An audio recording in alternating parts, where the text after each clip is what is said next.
నీ పనుల భారము యెహోవా మీద ఉంచుము, అప్పుడు నీ ఉద్దేశములు సఫలమగును. ప్రభువునందు ప్రియ సహోదరి సహోదరులారా, యేసుక్రీస్తు నామంలో మీ అందరికీ శుభాలు తెలియజేస్తున్నాను. ప్రతిరోజు కూడా దేవుడు అమూల్యమైన మాటల చేత మనలను ఆదరించి ధైర్యపరుస్తూ నడిపిస్తున్నారు కదా. యేసయ్యకి థ్యాంక్స్ చెప్దామా?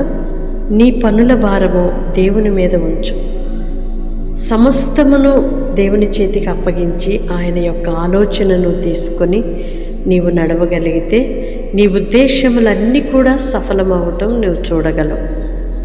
ఇంతవరకు నీ ఉద్దేశాలన్నీ విఫలమైపోయినట్లుగా, ప్రయత్నాలన్నీ కూడా విఫలమైపోయినట్లుగా నిరాశ చెంది ఉంటే ఇప్పుడే నీ భారమంతయు దేవునికి అప్పగించి నీ ఉద్దేశములు సఫలపరచబడటం నీవు చూడగలవని దేవుని అమూల్యమైన హెచ్చరికలు స్వీకరించుదువుగాక. ఆమెన్. పరిశుద్ధుడు అయిన దేవ, ప్రేమ కలిగిన తండ్రి, మీ స్తోత్రాలు చెల్లిస్తున్నామయ్యా. ఇంతవరకు మీ కృపలో మమ్మలను భద్రపరిచి ప్రతిరోజు కూడా నాయన అనుదినము అనుక్షణము మీ నోటి మాట చేత మమ్మలను ధైర్యపరుస్తూ ఆదరిస్తున్నారు. అనేక మార్లు మా పనులలో మేము విఫలమైపోయి, మా ప్రయత్నాలలో విఫలమైపోయి నిరాశ చెంది ఉన్న మమ్ములను మీ మాట చేత ఆదరించారు, ధైర్యపరిచారు.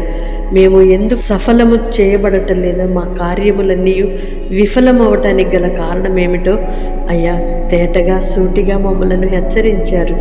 మా భారములన్నీ కూడా సమస్తమును మీ చేతులకు అప్పగించి మీ ఉద్దేశములను మేము ఎరిగిన వారమై నా తండ్రి ప్రతి ప్రయత్నములో సఫలీకృతులగునట్లుగా మీ కృప దయచేయమని వేడుకుంటున్నాం. నీ పిల్లల ఉద్దేశములన్నీ సఫలపరచబడునుగాక, వారి ప్రయత్నములు సఫలపరచబడునుగాక, ఆటంకముగా ఉన్న ప్రతి సాతాను క్రియలన్నీ లయపరచబడునుగాక. నా తండ్రి మీ స్తోత్రాలు.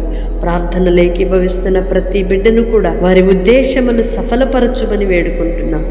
ప్రతి బలహీనత నుండి విడిపించండి. కుటుంబాలలో శాంతి, సమాధానము, నెమ్మదిని, క్షేమమును, ఆరోగ్యమును మీరు అనుగ్రహించి నడిపించి ఈ దిన దీవెనల చేత నింపి నడిపించుమని యేసయ్య నామములో ప్రార్థిస్తున్నాను తండ్రి. ఆమెన్.